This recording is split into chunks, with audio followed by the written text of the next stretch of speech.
नमस्ते, म कमल कटवालको तर्फबाट न्युज 99 np.com मा तपाईहरुलाई स्वागत छ। आज विशेष गरेर कञ्चन कवलका एक स्थानीय बासिन्दा हुनुहुन्छ। उहाँले देशका हरेक पार्टीहरूका लागि केही सुझावमूलक अर्थात् भ्रष्टाचारलाई कसरी कम्ती गर्ने, भ्रष्टाचारलाई कसरी निवारण गर्ने र भ्रष्टाचार कहाँ के कसरी र के कारणले कति दुष्ट, कति त्रुष्ट र कति पूर्ण रूपमा काम भयो भन्ने कुरा उहाँले चाहिँ थोरै जानकारी दिन सम्पूर्ण देशवासीका लागि एउटा थोरै सन्देश दिन्छु भन्ने कुरा छ। त्यसका लागि बस्दाखेरि धेरै समितिको अध्यक्ष, कोषाध्यक्ष र समितिमा धेरै काम गर्न अप्ठ्यारो पर्दा पनि समिति गठन गर्दा पनि यो समितिमा काम गर्ने दायित्व दिँदा पनि यसमा चाहिँ यहाँका कसैले कुनै आएर यो समितिमा हस्तक्षेप गरेर यसमा चाहिँ समितिमा जति काम हुनुपर्ने त्यति काम चाहिँ भएन। तपाईँले गरिरहेको काममा अर्थात् तपाईँको समितिमा आएर कसैले हस्तक्षेप गर्यो, कुनै पार्टीको मान्छे कुनै यता हस्तक्षेप गर्यो र समितिमा जुन 100मा 90% काम हुनु पर्यो त्यति काम भएन। जुन चाहिँ 100मा 75% काम भयो, 25% बजेट चाहिँ चुहावट भयो। यसमा 25% बजेट चुहावट, राज्य कोषको बजेट समितिको खातामा ट्रान्सफर गर्यो, जुन चाहिँ त्यसमा चाहिँ 25% बजेट चुहावट भयो। यसमा चाहिँ कसरी हामीले यो चुहावटलाई कसरी कम्ती गर्न सकिन्छ भन्ने म तपाईहरुकोबाट यो जनताको मार्फत जुन चाहिँ राय लिन चाहन्छु र यसलाई चाहिँ चुहावटलाई रोक्नको लागि यो हाम्रो व्यवस्थापिका संसद जुन हुन्छ, व्यवस्थापिका संसद तथा संवैधानिक सभासदमा जुन चाहिँ यो विधानहरू पास गर्छ, त्यहाँ चाहिँ कानुनहरू पास गर्छ, त्यो चाहिँ कानुन त्रुटिपूर्ण छ, कमजोरपूर्ण छ, जसले गर्दा यो चाहिँ करप्सन भइरहेको छ, भ्रष्टाचार भइरहेको छ। यसलाई विधानहरूलाई सच्याएन भने आगामी दिनमा मुलुकमा भ्रष्टाचार भइ नै रहन्छ र मुलुक जुन रूपले विकास हुनुपर्ने त्यो विकासको गति अलिक कम्ती हुन्छ र यसमा हामी सबै नेपाली जनता हामी त्यसको लागि दोषी छौँ र यो कमजोर छ। कस्तो विधान कमजोर छ त म तपाईँलाई भन्न गइरहेको छु। जस्तो विधान कमजोर कस्तो छ भने यो व्यवस्थापित संसदले पास गरेको कानुन कमजोरपूर्ण छ वा त्रुटिपूर्ण छ। यस कानुनलाई तपाईहरूले सही सल्लाह सन्देश दिनुभयो भने यसलाई बलियो बनाउन सकिन्छ र करप्सनलाई कम्ती गर्न सकिन्छ। जस्तो मुलुकमा भ्रष्टाचार हुनुको अर्को कारण उपभोक्ता समिति वा सार्वजनिक काम कारबाहीमा काम गर्ने समितिमा उपभोक्ता समिति जुन सार्वजनिक काम गरेको हुन्छ, त्यो सार्वजनिक काम गरेको समितिलाई कुनै अब वडाध्यक्षले भत्ता पाउँछ, त्यसको गाडी पेट्रोल खर्च छ, कुनै सांसदको भत्ता छ, त्यो समितिलाई पैसा अब सार्वजनिक सबै जनताको लागि बाटोघाटो बनाइदिन्छ, उसलाई एउटा भत्ता खाने पैसा पनि दिएको हुँदैन। त्यो व्यवस्थापित संसदले पैसा छुट्याएर दिनुपर्ने हुन्छ। पैसा त्यो खाने पैसा ऊ आफ्नो व्यक्तिगत खाएर सरकारको काम गर्दैन, कोही पनि गर्दैन। पैसा नछुट्याए दिएको भए नचे ऊ लुकेर धेरै पैसा खान खोज्छ, लुकेर धेरै पैसा खान खोज्छ।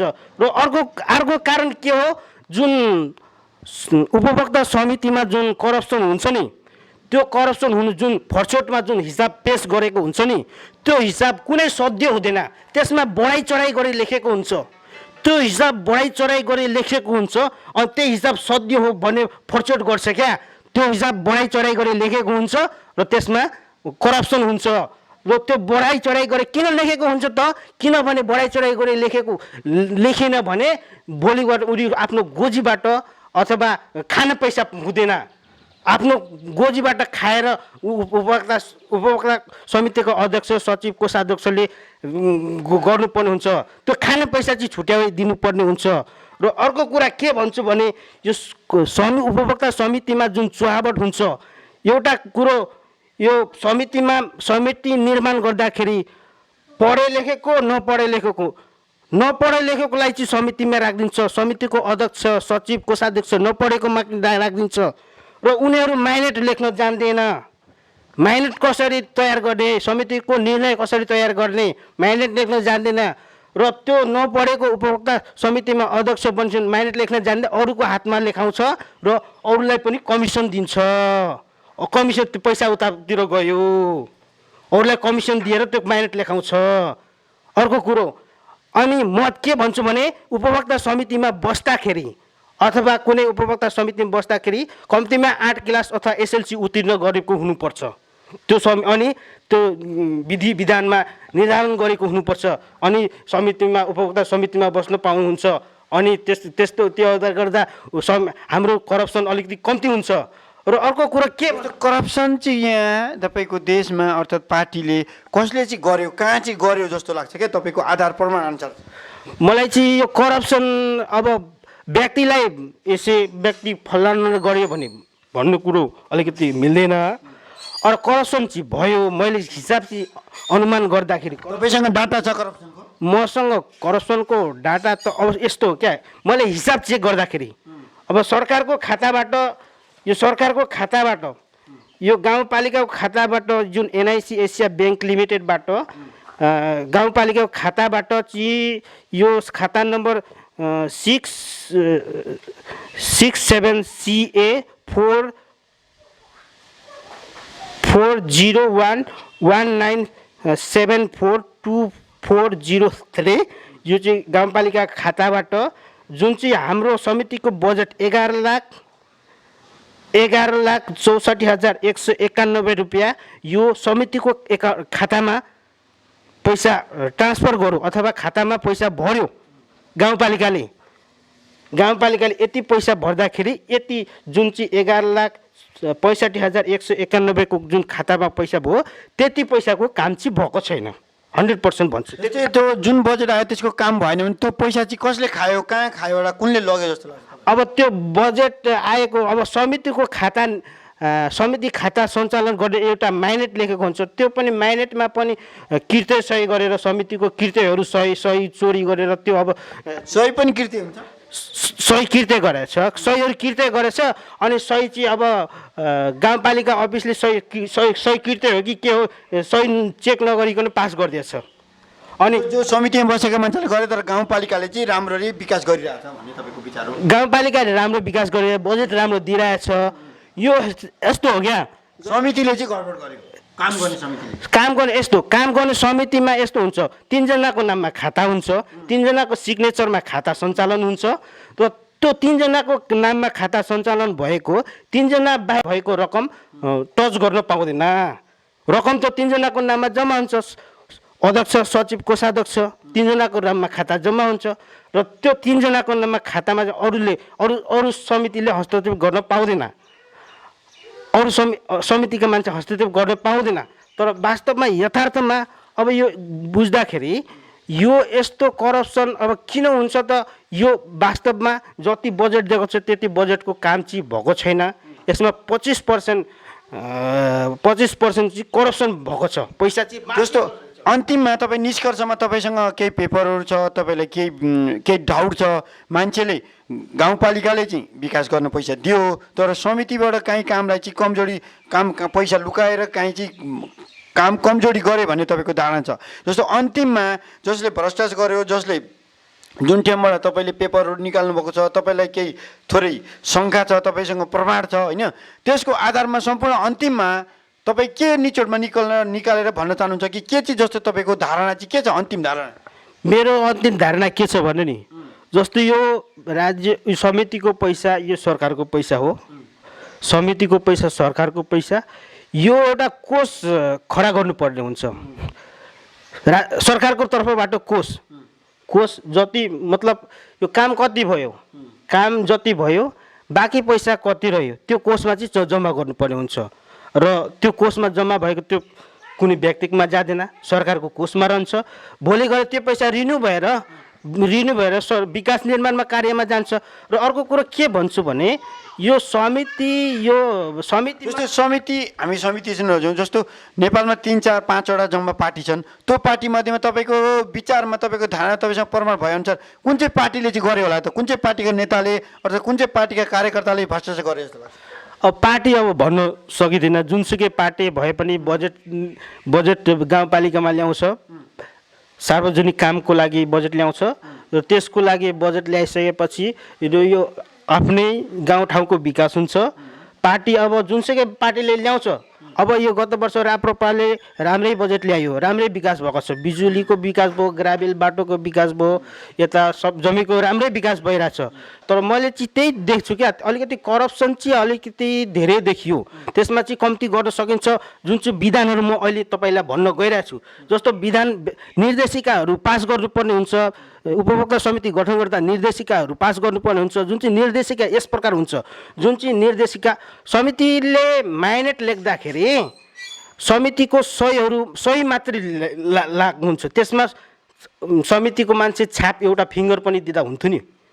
त्यो समितिमा सही पनि, त्यसको औँठा छाप एउटा दाहिने औँठा छाप, अदालतमा दाहिने औँठा छाप चलिरहेको हुन्छ, दाहिने औँठा छाप अनि सही, अनि त्यो माइनेट राम्ररी गाउँपालिकाले चेक गर्ने, अनि सही छापहरू मेसिनबाट चेक गर्ने, अनलाइनबाट चेक गर्ने। जस्तो समितिमा कस्तो छ अहिले भनेपछि किर्तै हुनै सक्दैन कि, जस्तो सही अथवा छाप दुइटै माइनेटमा हुँदाखेरि त्यो माइनेट किर्ते विचार अनुसार चाहिँ मान्छेले किर्ते गरेर सही छाप गलत गराएर भ्रष्टाचार गरे भन्ने तपाईँको धारणा होइन त?